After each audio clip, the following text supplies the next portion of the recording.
Hello, my name is Jason Reichl, and you're listening to Risk Management Brick by Brick. I'm fascinated with people who are helping build and maintain the physical world around us.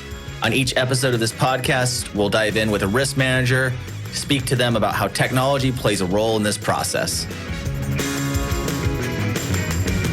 Our guest for today's episode is Mark Rieder, the head of innovation at NFP. Mark leads NFP's innovation and digital transformation efforts. As a thought leader in our industry, Mark is an author of multiple articles, speaks regularly at events, and sits on a number of technology advisory boards. What came across in this interview is how Mark is methodical, passionate, knows what the hell he's doing. Let's get to the show. Hello, Mark. Thank you for joining me on Brick by Brick. My first question for you is, in your career, you've kind of done a lot of work focused on taking industry and evolving it.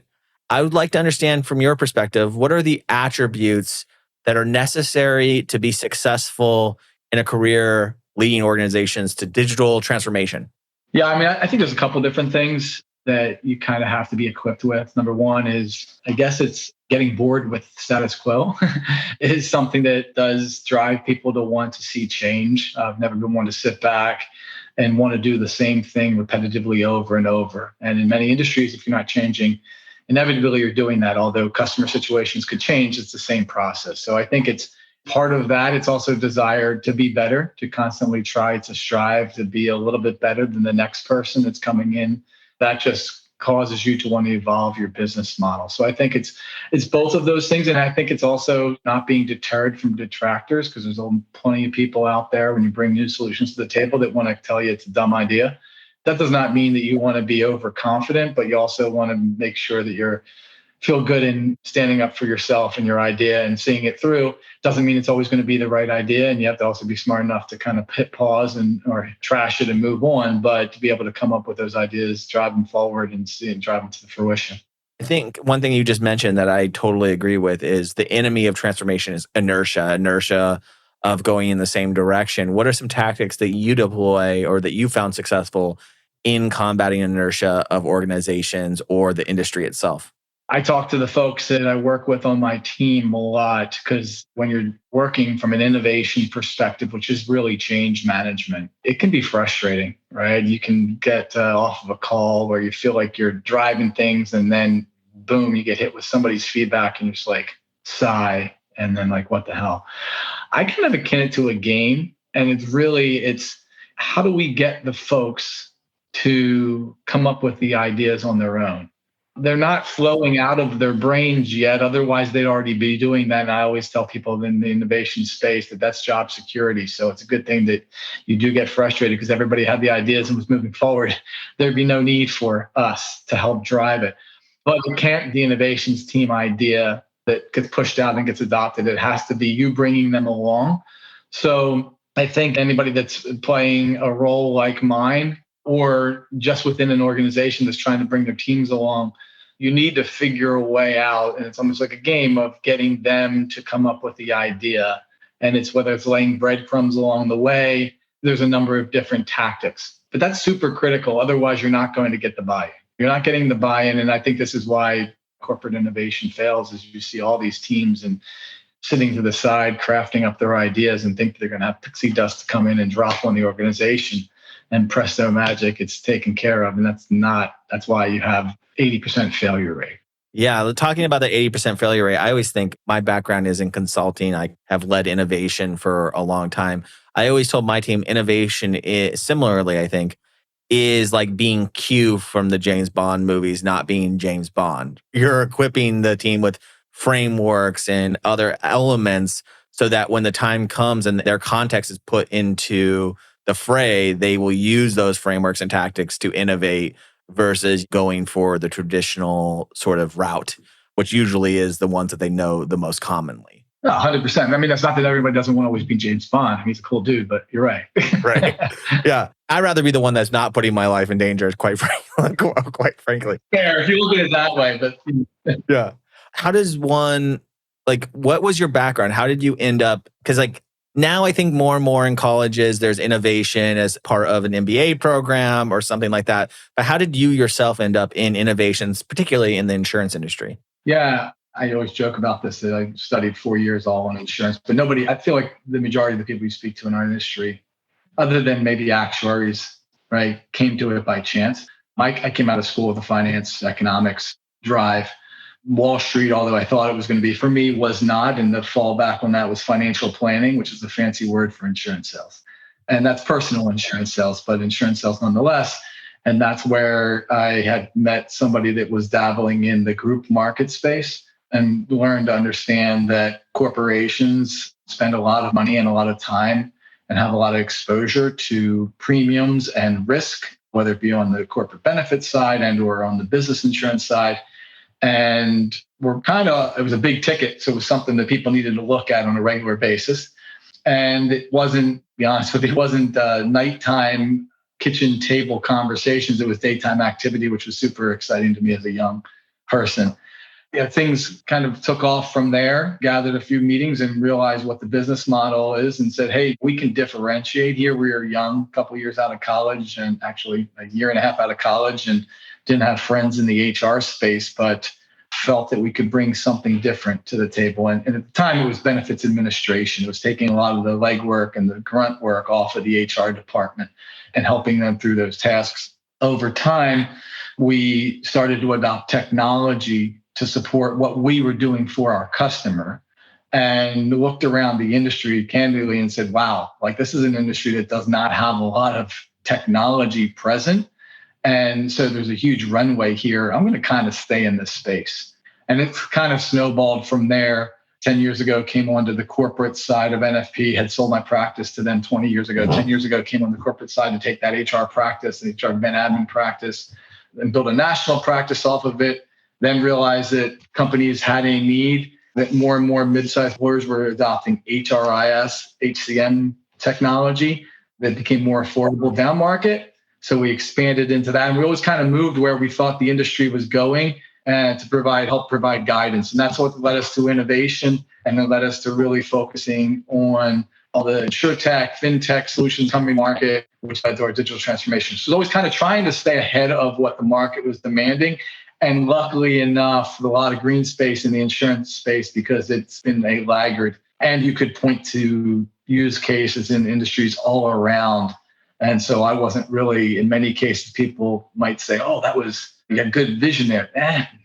I'd love to give myself credit, but not really. Just look around and use a model of somewhere else and apply it to our business. Two questions come to mind. Not trying to dummy down what I'm doing, but No, I think that the analysis of what's working in an industry, but also understanding patience when you're in an industry like insurance, which is slow moving for a valid reason, right? I mean, it is slow moving for a valid reason. We talk all the time on this podcast about, it's an industry that's laggard behind other industries, which is true, but it's also an industry that is fundamentally responsible for businesses being able to take risks and build the world around us. But that always leads me to the next question, which is, what's a trend in the industry that you think that everyone is sleeping on, that you think from outside sources or from your deep experience that you think is something that's going to be disrupted pretty hard in the next 5 to 10 years? I would say, I don't know if you would call this a trend, but I'll say that I believe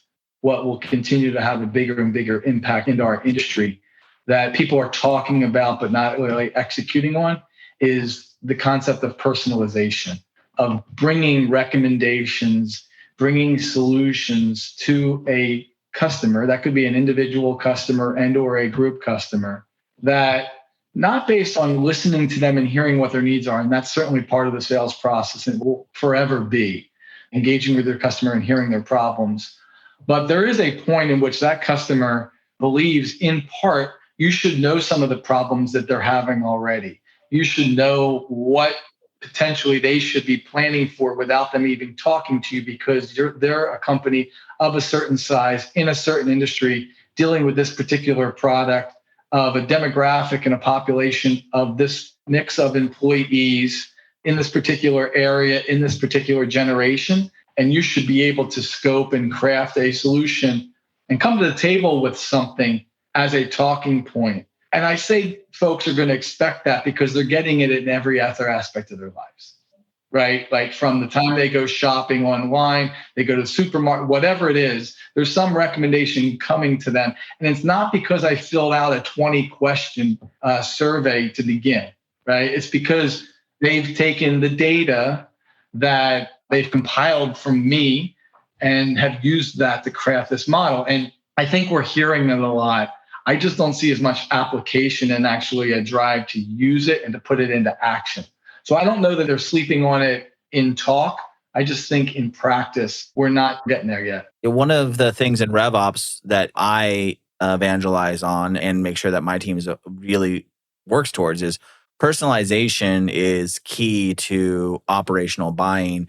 We're not in the age of information anymore. The idea that a buyer in B2C or B2B, they're the same now, but in B2C, like, well, they know everything about the car before they come to the car lot. That was 10 years ago, 15 years ago, the language of data. Now it's, you should know what kind of car to recommend to them that will fit them as soon as they arrive at the car lot. And they don't even have to do that research because they've already given you all that information to understand that. I think it's very similar in the insurance world is the more and more information that someone hands over, the larger their expectation that you're utilizing that to bring them a better gap-free experience, which I think if any company, insurance or car or software, can maximize on, you're really converting a customer who's going to have a long tail with you because you're putting things in front of them that they do need and you can grow with them. And to be quite frank, we all have this data. Almost every company has a plethora of data that they have no idea how to operationalize whatsoever. Yeah, I can agree more. And, it's funny, I always think back, and every time I start talking about this, I think of a class that I had in college, and this is a long time ago. So it just shows the fact that what we're talking about here, to be honest with you, it's not about the technology. It's about rethinking. It is about the data, but it's business logistics, right? The right product to the right person in the right time. The 3 R's of business logistics. It was in my textbook. Yes, we had them back then, right? But that's what you're talking about. It's just now that on steroids that everybody can access and allow that to occur. So I think the industry is sleeping on it.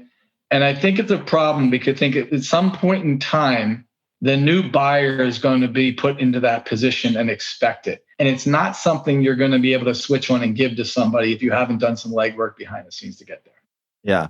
One of the technologies that we're working on at TrustLayer is actually providing the data to the underwriters so that they understand that this organization has taken risk compliance seriously, that they have a good risk rating, they have most of their vendors under compliance, that they are regularly checking these things. And to be quite frank, right now in the industry, we're providing some of that information, but they don't really look at it.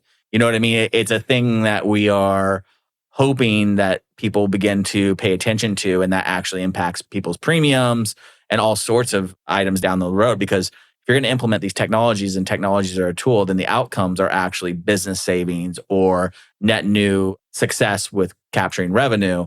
And I think we're still at the point now where the outcomes are not coming to fruition. So the industry feels like they have time, but some organization is going to capitalize on that, right? And I think will be a big value differentiator for the carrier that starts to look at that, or the broker who starts to consider that and put people into tiers, or even the businesses that are providing that as a way of showing their subcontractors that we really do care about your risk transfer and your liability, and we're helping you navigate this.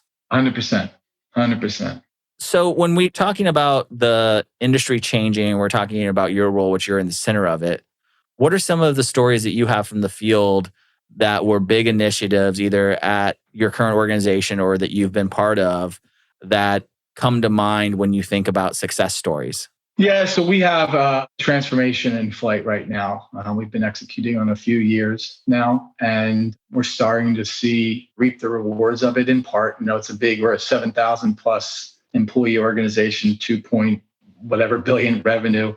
So it's not a ship that turns swiftly. It's a lot of turns. But swiftly enough. Yeah. I'd like to see it. I always talk about innovation. You need to be patiently persistent, right? If that's the right way. So we've been executing on this platform. We call it NFP Connect. And it's really about changing at the core the way we do business so that data can be organized more effectively and the systems we use organized more effectively to be able to be brought and to connect people with information. Because data by itself, you mentioned it before, there's plenty of data. It's about bringing it together. That's information. So we've been working on that, and it's across our entire enterprise. So we sit in the property and casualty space, retirement, executive benefits, life insurance, wealth management. This is an enterprise-wide strategy. So all of those platforms executing, all of those areas executing on the same platform. So it's a big lift to get people to move and buy in and move in the same direction. But we've been pretty happy with the momentum we're picking up on. And as folks, it's really been built, again, going back to my point, we've built the framework and now it's using the platform to execute on business problems. So folks, if you take it back to pandemic days where this term of virtual open enrollment came into play and people were capitalizing on that, it's kind of nothing more than websites and open and Ben admin systems. And we're able to effectively push solutions out at that time, enterprise-wide, scalably, because it was coming through a singular platform that we've built where the data was all organized and housed.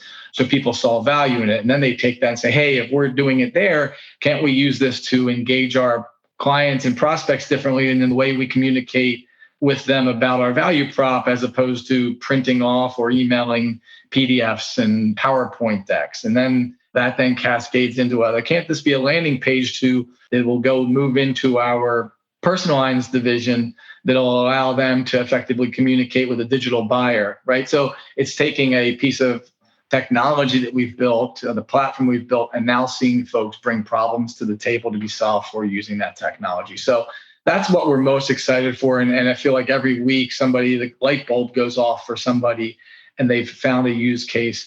And that's how you get movement, not because it's a mandate, but because it's a movement. And we're starting to see that, which is pretty cool. It's cool. You want to, and we that are in the innovation space want to talk about the sexy things around AI, machine learning, and blockchain, et cetera. But to get movement, it's talking in English to the folks, speaking their language, and then allowing them to execute on problems. Behind the scenes, there can be a lot of what I just said happening, but that's a quick way to get disengagement, is to get too fancy with the inner workings. Yeah. One thing that all this is leading to is if you see change in your organization, what's the best way to approach that you may have the most success actually getting buy-in from people? Is it building a presentation? Is it gathering a bunch of data? Like, what is your go-to methodology for validating something that might need to change that you would recommend to someone that's 26 on your team when they see problems arise? Yeah. So number one, I think that people in executive positions, leadership positions, et cetera, are all being graded somewhere, right? And so you try to find and prioritize with the big problems first that would have impact. So solving for something it could be the coolest thing you've solved for, but if there's not a use case around it that is going to show some type of savings and efficiencies, some type of potential market you can open up, something of substance, there's not going to be, not because they don't think it's cool, it just doesn't have an impact within the organization. Doesn't have the sticking and staying power where people can really latch onto it and carry it forward, right? The momentum is not there. That's what I've always said.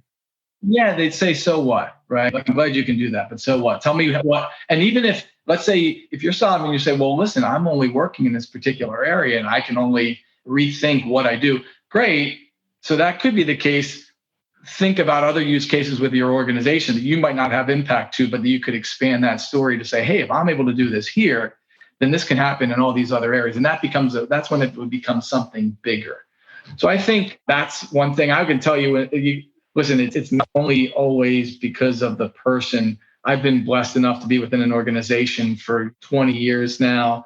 A lot of the leadership and executive team that I've worked with have been there at that same time for that long, which is not something you see much any longer.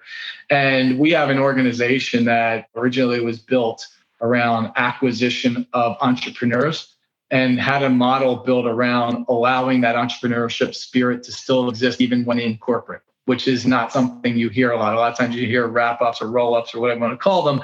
That spirit gets squashed and the leadership kind of leaves in a couple of years. That hasn't been our model. And so that has also allowed folks, if desired, to continue to be entrepreneurs. Like there was no head of innovation department or a leadership role that I applied for. It didn't exist. We just got there. There was no head of Ben admin that we applied for it. And I'm not saying everybody can always create their own jobs, but only if the organization allows for it, try to think outside of the normal if you want to continue to advance and if you have passion for what it is that you're doing. Yeah, I think that's good. I think that some people need to hear that it's also being in the right organization. One question I always get that made me think about this is background in advertising myself and in marketing and things like that. And I would get asked by a marketer, I work for an organization, a startup, so-and-so, and how do I get traction because the CEO doesn't seem to care about marketing as a practice? I'm like, well, then you're probably working for the wrong CEO if your practice is marketing and they don't care about it. You're not going to get very far along with that, or you're going to have to start talking the other language that the CEO does care. You have two options there, right? I think it's really important for people to understand that it takes a willingness from the organization to change and be innovative as much as it takes people within an organization identifying and telling the story of change. I throw in there both, right? Like, because even if the company is willing, it doesn't mean that the first shot at it, they're like, yeah, tell me more. Yeah, right. Trust me. So like, it could take a little bit. So you have to be persistent, but you'll eventually know whether or not there is any type of glimmer of hope to get your story across or not, to your point. Like it could just be like you're talking to a wall and it's never going to happen. And if you like him or not, Obama gave my favorite analogy of change, which is it's a pendulum, but it's always clicking to the right? There's always momentum to the right. And so you have to have, I think, in order to do the job that you do, an inevitable ferocity to make change happen, but also patience to understand that there are hundreds of people in your job doing their day-to-day jobs, right? You have all of these people in an organization. It's an organism. And change comes at being persistent and staying close to trends. Last question, what's a piece of advice or a book that you've read that you've carried with you through your career? Oh, that's a good one. I'm going to tell you the truth. I'm not a big book reader. I can't stay awake past the first couple chapters. But I do love to read articles and magazines. Doesn't mean I'm not well read, but I like the cliff notes. So I'm not going to go book, but I'm going to go with a phrase that I don't know that it's necessarily something that only is something in my business career, but just life in general. It's one that I've seen recently on a post-it and I really love it. And it's about to go on my wall behind it. It says, nobody cares, try harder. Nobody cares, like be better. Yes. There's always a reason why, and everybody has an excuse. Nobody cares. Just figure it out. I think people appreciate that. I think leadership appreciates that. They hear enough of the other. So if you want to make a mark, figure out a way that you can get through whatever it is that would have been what you were complaining about, whatever it is that's keeping you from your task. Figure it out and be better, because that's what innovation is about being better. I love that. Mine is similar, so I think I'll share it here, which is there's the pale blue dot, which is that picture of Earth from space, right? And 50% of people who see it get freaked out because it makes them feel insignificant and what's this whole world matter. The other 50% of people see it and they feel like, oh, I'm insignificant, so I can do anything. Like I can try to do anything. And so my piece of advice is to understand that everything you do will probably be a failure, but that's the freedom of trying, right? Is that you can continue to try and you can continue to push that, because it only takes getting at the right moment at the right time with the right information in order to make change happen in an organization. And you learn that determination by continuously trying to transform yourself and transform the organization. So I feel like those two things could be in a book that neither of us would read, because I'm not a big reader either. Hey, listen, you put it in the first couple pages, I'll read it. But then, that will be it. We'll actually buy all the spaces in the first couple pages of other books. That will be our innovation there. That's awesome. Great idea. Awesome, man. Well, thank you for joining me on this episode of Brick by Brick, and I look forward to seeing you at a conference or around the industry. Yeah, thanks much, man. It was great.